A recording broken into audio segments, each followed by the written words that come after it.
In this lesson, I'm going to show you how you can quickly toggle particular settings in VS Code by using predefined keyboard shortcuts. As an example, if I need to toggle display of line numbers, I can just press particular keyboard shortcut, and as you can see, the line numbers representation has changed from absolute numbers to relative numbers. And if I press the same shortcut once again, the line numbers are gone. Here is another use case. Sometimes I prefer to have a small line height depending on which file types I work with.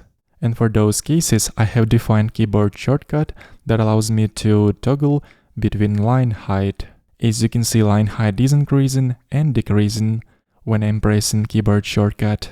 And usually I prefer to hide all visual elements to keep UI as clean as possible. But sometimes when I work in unfamiliar code base and prefer that some of those elements will be visible, I just activate all those additional UI elements with a single keyboard shortcut. And as you can see, some of the additional visual elements are shown now, such as white spaces, opening and closing braces are highlighted whenever we are inside of certain block. The line where the cursor is currently located at is also highlighted. And all other additional things such as error and warning indicators, as well as changes in the Git repository, are also denoted in the file. And to be able to toggle settings in such a way, we're going to install extension which is called toggle. I already have this extension installed. And so, to define our first keyboard shortcut for this extension, all we have to do is copy this code snippet. This is an example of how we can define keyboard shortcut for toggle extension and paste it into keybindings.json file. This is a file where all VS Code keyboard shortcuts are defined. It can be opened via command palette by running the following command: keyboard shortcuts JSON. This command palette can be opened by pressing Command Shift P, or if you're on Windows, Ctrl Shift P. And right here at the very bottom, I'm going to paste that code snippet. And now let's quickly go through some of the options in this chunk. So the key field is responsible for assigning keyboard shortcut. I'm going to use Ctrl-Alt-H for the first shortcut. Then the command field has to always be equal to toggle. We'll skip it. The when field is responsible for assigning certain conditions under which this shortcut has to be active. Just like for other keyboard shortcuts where we can define when certain shortcut has to be active. Next one, in this ID field, we're basically assigning any unique identifier for the command.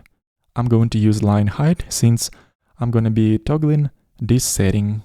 And now what's most important in here is these elements that we are about to paste into this array under value key. And these are exactly the settings that we prefer to toggle by pressing this keyboard shortcut. So I'm going to add a couple of objects within this array with the following settings.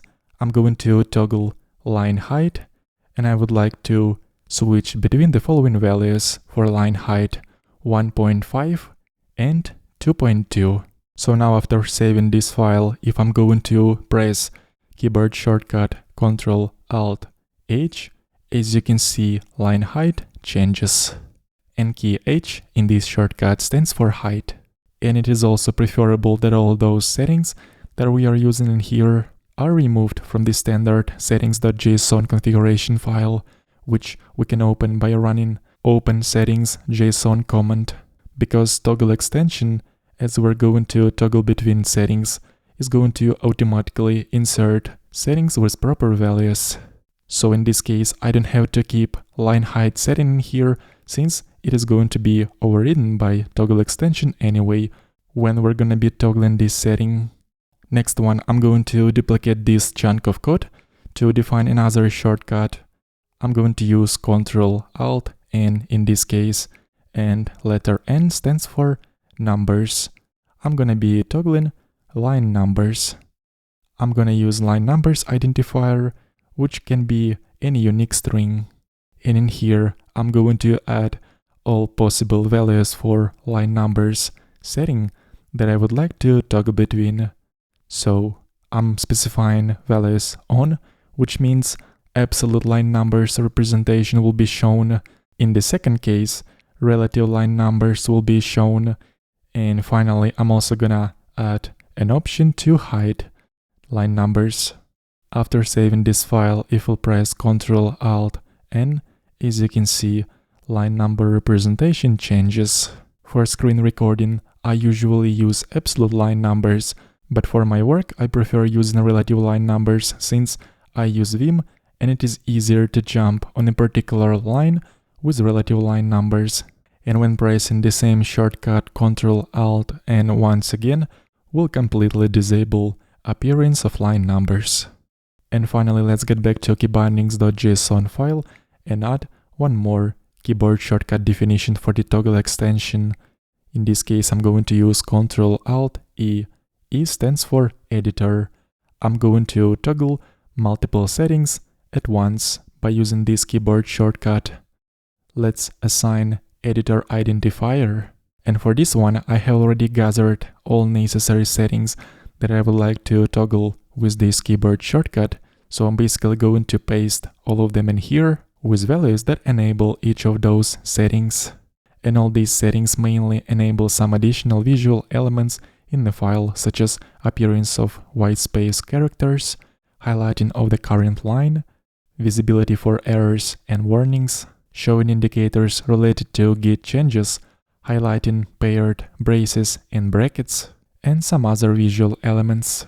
So in this first block, I have defined all these settings with values that enable them, and in the second block, I'm gonna duplicate all those settings, but with values that are going to disable them. I will repeat this one more time. It is important that these settings will not be used in the settings.json file because toggle extension is going to add all of them once we're gonna toggle those settings. Alright, after saving the file, I'm going to press Ctrl-Alt-E, and right away we're seeing how some of the additional elements appeared in the file, such as white spaces. Currently, active line is highlighted. All the errors are shown in the area of the vertical scroll bar, and git decorations are shown as well at the beginning of lines. And that is how we can have multiple settings presets and toggle between those presets within a single keyboard shortcut by using toggle extension. Link to the repository with configurations shown in this video will be in the description.